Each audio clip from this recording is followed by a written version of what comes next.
चलिए बेटा, आज आपका दूसरा चैप्टर शुरू करेंगे, जिसके कवि हैं धर्मवीर भारती। आधुनिक काल के ये है कवि हैं, और मैंने आपको धर्मवीर भारती जी का साहित्यिक परिचय दे दिया है। आपने इसको पढ़ करके याद करना है। इनके प्रमुख, जैसे कि आपको जितना आपको याद होता है, जितना आपको समझ में आता है, आधुनिक काल के कवियों में से एक प्रमुख कवि हैं। इनकी साहित्य विशेषताएं आप देख रहे हैं कि इन्होंने अपने साहित्य के अंदर अनेक प्रकार की रचनाएं लिखी हैं। रोमानियत की भावना है, प्रेम प्यार की भावना भी है, प्रकृति का चित्रण भी है। इसके साथ साथ इन्होंने आस्था और निर्माण का स्वर भी दिखाया है, और भाषा शैली भी इनकी बड़ी श्रेष्ठ है। इनकी हम लगभग 7 या 8 कविताएं हैं जो हम पढ़ेंगे, और पहली कविता जो है वो हम पढ़ेंगे रथ का टूटा हुआ पहिया। रथ का टूटा पहिया, और इसका सार आपको मैं पढ़कर सुनाती हूँ कि धर्मवीर भारती जी की यह एक प्रसिद्ध व अति चर्चित का अर्थ है विख्यात, चर्चा में रहने वाली कविता है। इस कविता में उन्होंने टूटा पहिया को प्रतीक मानकर यह स्पष्ट किया है कि कभी भी किसी व्यक्ति, वस्तु या मूल्य को कम करके नहीं आंकना चाहिए। अर्थात हर व्यक्ति कीमती है, हर वस्तु कीमती है। कि किसी चीज की कीमत कम है तो इसका अर्थ ये है नहीं कि वह चीज कीमती नहीं है। समय आने पर एक छोटी सी चीज ही काम आती है। अगर आपको किसी चीज की पेमेंट करनी है और 100 रुपए देने हैं, 99 है, तो वहां 1 रुपए की कीमत भी उतनी ही होगी। समय आने पर जिसे हम कम समझते आए हैं, वह व्यक्ति, वस्तु आदि जो है, इतिहास को एक नई दिशा प्रदान कर सकते हैं। अर्थात जो चीज हमें कई बार बहुत मामूली सी लगती है, जो व्यक्ति मामूली से लगता है, वह हमारे जीवन को बदलने के लिए बहुत होता है। इस प्रतीक को कवि ने महाभारत से लिया है कि चक्रव्यूह की रचना अर्जुन को मारने के लिए की थी, किंतु उसमें अकेले अभिमन्यु ने प्रवेश किया। कौरव सेना के 7 महारथियों ने उसे घेर कर उसके सारे अस्त्र शस्त्र नष्ट कर डाले। तब वीर अभिमन्यु ने अपने रथ के टूटे पहिए को अस्त्र बनाकर शत्रुओं का सामना किया था। इसी आधार पर है रथ का टूटा पहिया लघु और उपेक्षित, अर्थात जिस इंसान को हम बड़ा मामूली से समझते हैं उसका प्रतीक है, जिसे हम बेकार और निरर्थक समझते हैं। रथ के टूटे पहिए के माध्यम से कवि ने यह स्पष्ट किया है कि आज संसार में महापुरुषों का ही नहीं, सामान्य मनुष्य का भी महत्व है, और हमें साधारण मनुष्य की कीमत को जानना चाहिए। जो मनुष्य समाज में यह कह सकता है कि मेरा अनादर मत करो, क्योंकि तुझ से तुझ व्यक्ति भी या वस्तु भी कोई ना कोई महत्व रखती है। न जाने समस्या आने पर जो बड़े बड़े लोग हैं, बड़ी बड़ी वस्तुएं हैं, वो रखी रह जाए और एक साधारण सा इंसान या वस्तु हमारे काम आ सके। आइए अब हम कविता शुरू करते हैं कि मैं रथ का टूटा हुआ पहिया हूँ, लेकिन मुझे फेंको मत। क्या जाने जब इस द्रुह चक्रव्यूह में अक्षोहिणी सेनाओं को चुनौती देता हुआ कोई दुस्साहसी अभिमन्यु आकर घिर जाए। कवि कहता है कि मैं यद्यपि रथ का टूटा हुआ पहिया हूँ, रथ के टूटे हुए पहिए का वैसे कोई महत्व नहीं है। अर्थात मैं एक मामूली सा, तुच्छ सा इंसान हूँ, जिसकी समाज में कोई भी वैल्यू नहीं है, कीमत नहीं है। मैं उपेक्षित और पीड़ित व्यक्ति हूँ, लेकिन मुझे बेकार समझकर फेंको।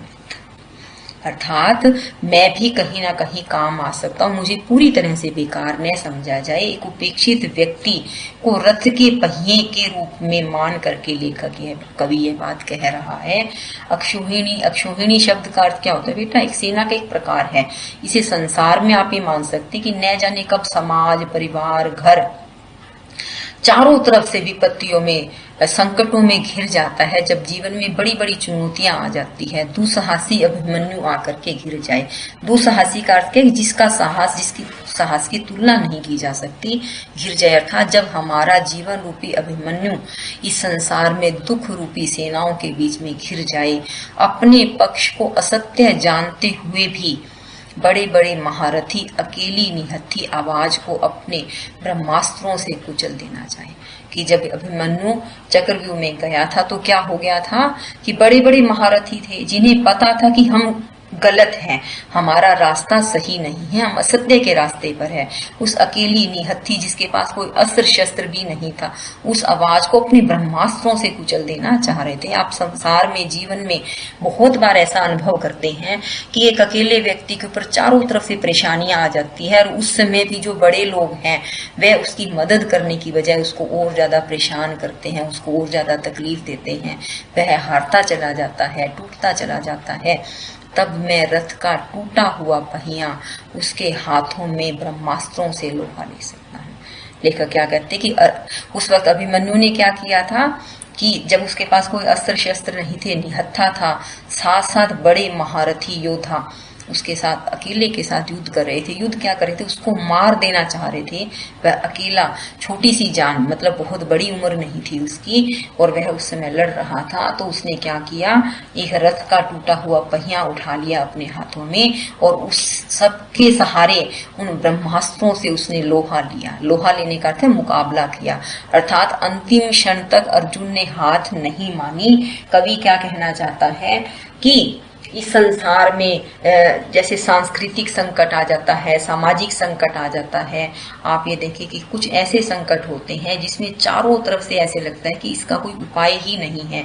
उस समय कोई एक छोटा सा व्यक्ति, कोई एक छोटा सा आप कह सकते हैं वस्तु, कोई ऐसी चीज, या कोई किसी का कहते हैं एक विचार ही उस सारी बाजी को पलटने की क्षमता रखता है। आप जीवन के हर पहलू पर, हर मोड़ पर आप देखते हैं, जब आप कोई क्रिकेट मैच आदि देखते हैं तो उसमें आप ये देखते हैं कि लास्ट मोमेंट पर एक बॉल है या कुछ है, जीत और हार का प्रश्न है कि जरा से हिले तो जीत है, जरा से हिले तो हार है। उस समय किसी की एक शॉट जो है हमें जीत दिला देता है। इसी तरह से जीवन में, घर में, परिवार में जब हमें लगता है कि चारों तरफ से हम पूरी तरह से नाउम्मीद हो चुके हैं, यहाँ पर रथ के टूटे हुए पहिए को क्या कहना चाहे कवि ने कि जब हम पूरी तरह से नाउम्मीद हो जाते हैं तो यह एक उम्मीद की किरण है। यह सिर्फ इन्होंने एक प्रतीक माना है अभिमन्यु की ऐतिहासिक कहानी को लेकर के, लेकिन कहना कवि ने मुख्य तौर से यह बात चाही है कि जब हम चारों तरफ से नाउम्मीद होते हैं, कोई अपना नहीं होता, कोई सहारा नहीं होता, कोई साथ देने वाला नहीं होता, तो कहीं पर एक छोटा सा विचार, कहीं पर जिस इंसान को कभी हम हमेशा से अनदेखा, इग्नोर करते आए थे, वह व्यक्ति, उसकी कही हुई बात, उसका साथ, कुछ ना कुछ ऐसा हो जाता है। जैसे अगर आप इसमें कहावत भी सुनते हैं कि डूबते को तिनके का सहारा, कि जब हम डूब रहे हैं अपने जीवन के दुखों में, समस्याओं में, तो एक कोई ना कोई साथ या सहारा जो है वह रथ के टूटे हुए पहिए के समान आकर हमारा सहारा बन जाता है। और ब्रह्मास्त्रों से लोहा लेने का अर्थात जीवन की बड़ी बड़ी कठिनाइयों से हम उस व्यक्ति विशेष के, उस वस्तु विशेष या उस भाव विचार विशेष के सहारा ले सकते हैं, साथ ले सकते हैं, लोहा ले सकते हैं, लड़ सकते हैं। अर्थात जब बाजी पूरी तरह से हम हार चुके होते हैं तब भी जीत सकते हैं। कहते कि इसीलिए कभी भी किसी भी व्यक्ति को, वस्तु को या किसी के विचार को हमें छोटा या तुच्छ नहीं समझना चाहिए। हर उपेक्षित वस्तु का, व्यक्ति का समय आने पर कोई ना कोई महत्वपूर्ण कार्य अपने हमारे जीवन में योगदान दे सकता है। कवि के कहने का अर्थ सिर्फ इतना सा है कि हमें किसी की भी उपेक्षा नहीं करनी चाहिए। क्या पता कब, कौन, कहां, किस मोड़ पर हमारे लिए सहायक सिद्ध हो जाए। अब पढ़ते हैं, मैं रथ का टूटा हुआ पहिया हूँ, लेकिन मुझे फेंको मत। इतिहासों की सामूहिक गति सहसा झूठी पड़ जाने पर क्या जाने सच्चाई टूटे हुए पहियों का आश्रय ले।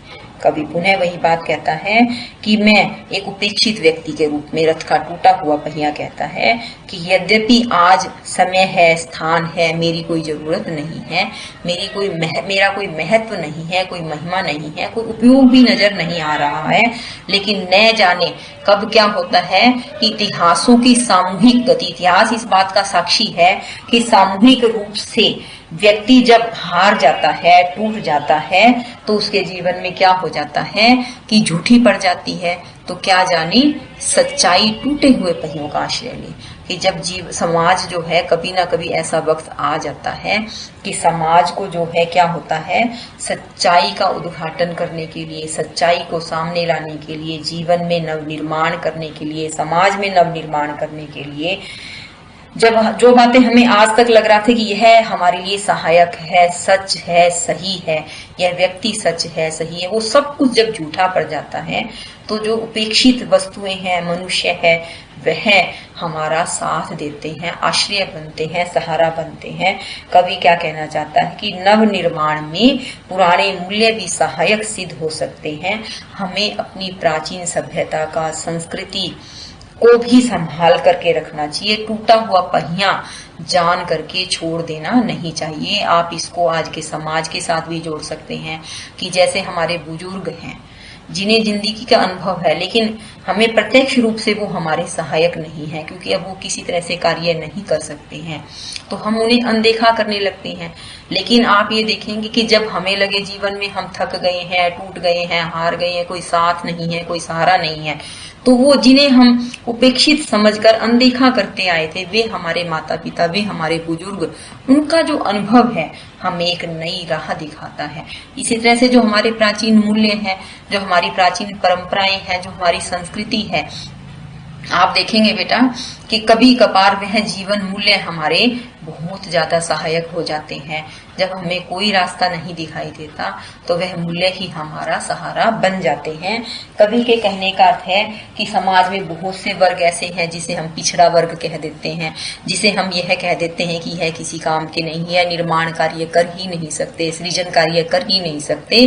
तो क्या कहते हैं, और हमें भरोसा किन पर होता है कि भाई इतिहास गवाह है, सभी जानते हैं कि यह फला व्यक्ति, यह फला विचार, यह फला चीज जो है यह ही हमारे काम आएगी, और अचानक से हमें यह लगता है कि वह सब कुछ जो है झूठा पड़ गया है, हमारा साथ नहीं दे पा रहा है। तब सच्चाई को अर्थात समाज को निर्माण करने के लिए इन टूटे हुए पहियों का ही सहारा लेना पड़ता है। अर्थात टूटे हुए पहियों का अर्थ क्या कि जिन्हें हम उपेक्षा की दृष्टि से देखते आए हैं, जिन्हें हम अपने जीवन में अनदेखा करते आए हैं, जिन्हें हम अपने जीवन में महत्व नहीं दे रहे हैं, वह सब कुछ जो है हमारा सहारा बनता है, हमारा साथ देता है।